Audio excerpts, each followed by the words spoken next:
So we're going to talk about more implications for teaching and learning generally, and it may take a second to make some leaps into like stepping back from this and really thinking about what are the implications for our work and what will you take away from this experience. We're not trying to focus on suggestions for Samantha. This is more after going through this, what are the implications for teaching and learning? Not the protocol process, more the looking at the work. After looking at the work, what does that mean for you?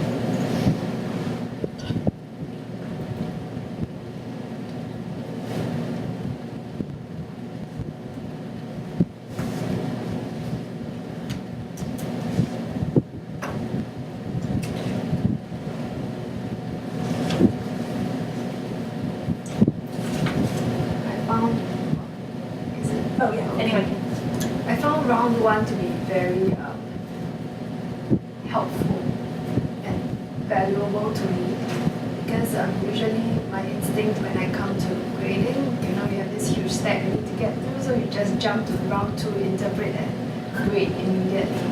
And perhaps because I'm not familiar with math and I'm not very sure how it is usually graded, forcing myself to observe without making any judgments or interpretations made me notice a lot of things that I think you verified about this being a very meticulous, careful girl that I might not have seen if I just went straight to grading and I would just say, okay, right, next. And the nuances of why did the pencils change, why did some things get dropped, the word distance, I might circle it and then move on to the next grade. So I found round one, the describing part, very valuable. You bring up such a good point because like when I was teaching, like I would always,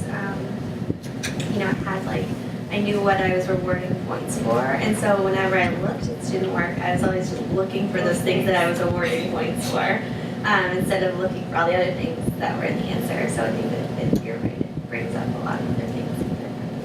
And that's exactly how we grade this too. Like they're called elements. Like putting the degrees Fahrenheit symbol gives her a point. Like saying because this gets a point. So you almost look at it, it's like you're looking for this highlighted part, and once you see it, it's like you get that check. Yeah. I also wonder if that is why she put the elaborate one there, the special one, because if you add a full stop, then that is the answer. One. So she knows. She has to make it stand out. I wonder if there's in some way either a conversation or some way in which as a teacher you can talk about either the interconnection, like the connection between these different methods for the student and determining which one for the student resonates and allowing them to sort of select for themselves which method they can use in the future and letting them know that like if this distance thing doesn't resonate for you, then it's okay to leave behind and as far as you've got another thing that kind of viscerally connects to your understanding. Or if distance does work, then by all means, like hang on to that. Go ahead. Go ahead. I was going to say, I second that, and I actually, to take it one step further, I think this is helpful when you consider assessments also. So not only from an understanding perspective, if this technique works for you, resonates for you, that's great. If not, we've got something else here. I feel like sometimes when we distribute assessments, we're not necessarily leaving it open to all those different. So sometimes I feel like in my own teaching, I'm asking for an answer, and I want it sort of in the way you were saying you're grading for points. I'm asking for an answer in the format that I want. And that might not be the format that's preferable or resonates best with the so. Yeah, no, exactly. Yeah, That's what I'm thinking. It's like that might not be how this kid's brain works, but he gets it. It's interesting because one of the other things I was thinking about was why did this student, why did she have 3 representation? Is it a sign of low confidence And as teachers, when we look at it, would we be going like, oh, this kid really know this or her work? Or will we be reprimanding her and saying, well, maybe you should just choose one? But is this a sign of low confidence? And what does it mean for us when we see something like this?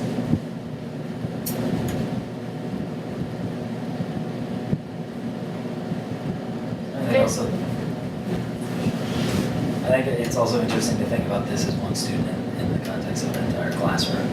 So thinking about, let's say a couple students really are needing to check their work and do those couple of different methods. And thinking about having one student kind of shove one off and move on. I'm not sure how that works out. Like if you feel like a student is just sort of potentially wasting some time doing something that isn't really helping them, and you want to say like just forget about the number line, or like forget about the scoreboard thing and move on to whatever helps you. But then knowing that you might go to Jeff and say like keep doing all three. You know, like, have to individualize it in that way. I think it can be really important, really special, but it can also be a little bit weird. So sometimes the feedback you give students is inconsistent or different. Right. Yeah, individualized. Right. Which is good. We keep talking about differentiation, but it's also like. How does that exist in the context of other kids? It strikes me that like in these types of questions where you ask students to show or explain, there's like two levels of like problem solving or like logic-based thinking that we're asking kids to do. And like one is the logic level of like, how do you answer this question? So like you can see this in the third one, like they figured out like, oh, okay, I need to divide by 5 and the answer has to be 10. Like that's the level of logic. But then there's like a second layer on top of it that we're asking kids to do that's like, how do you explain this in a way that's, how do you communicate it in a way that's logical? And it's 2 levels, right? I think that's really hard. And then sometimes I wonder, like, is that second layer necessary?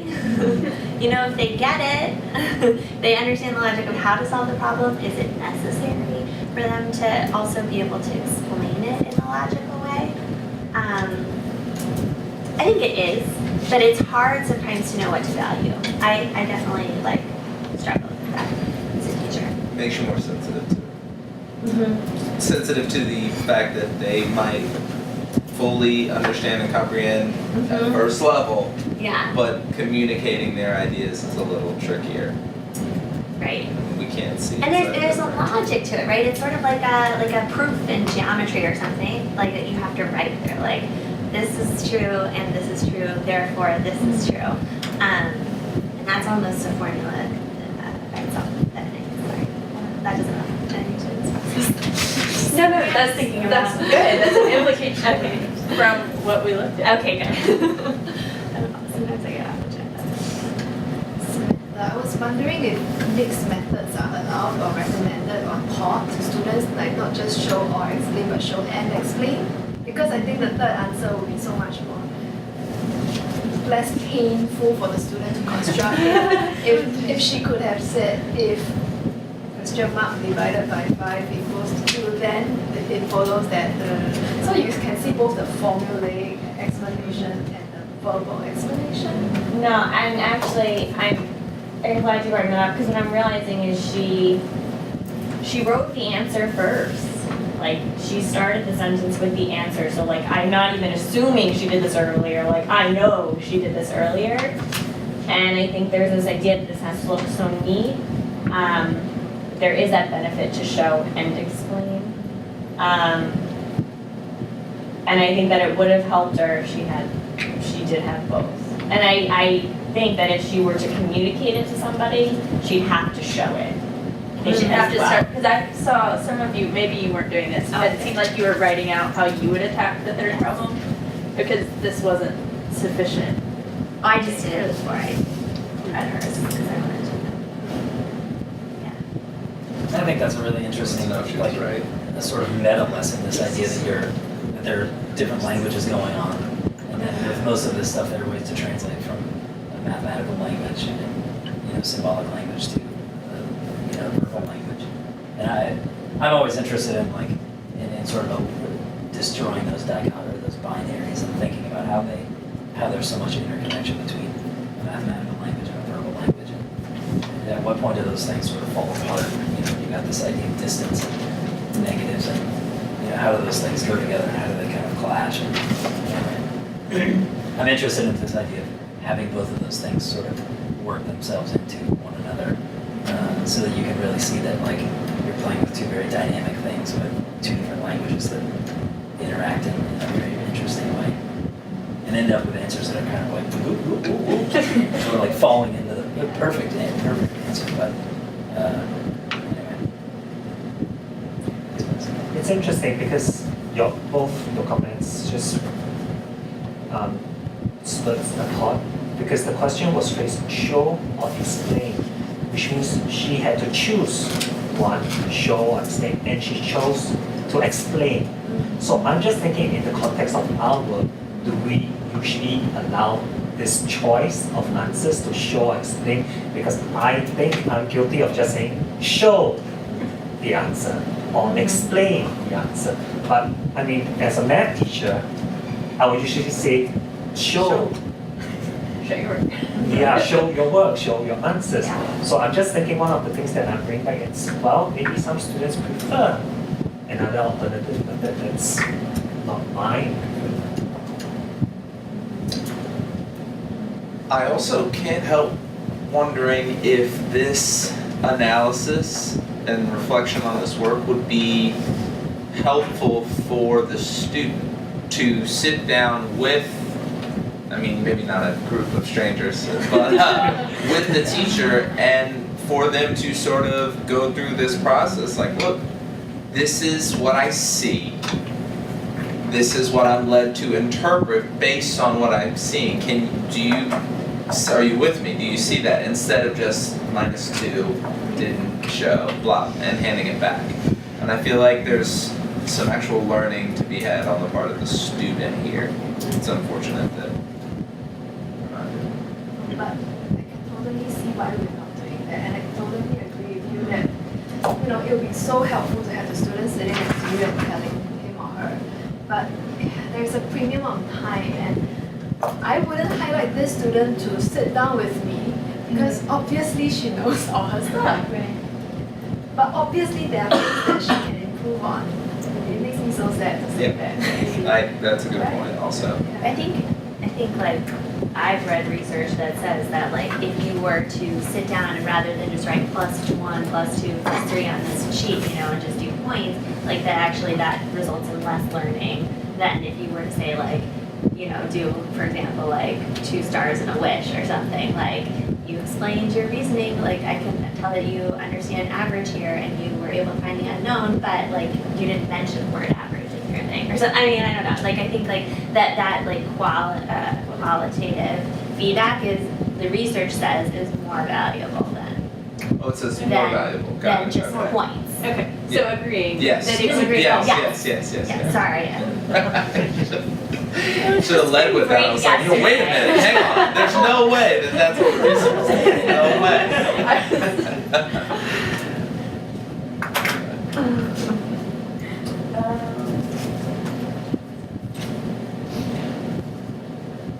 I had one more. Go for it.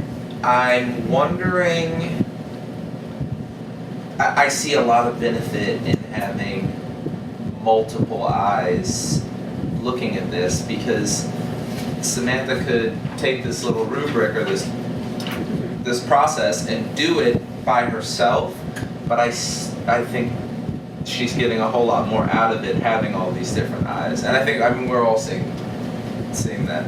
So it's definitely a group Can you give activity. that's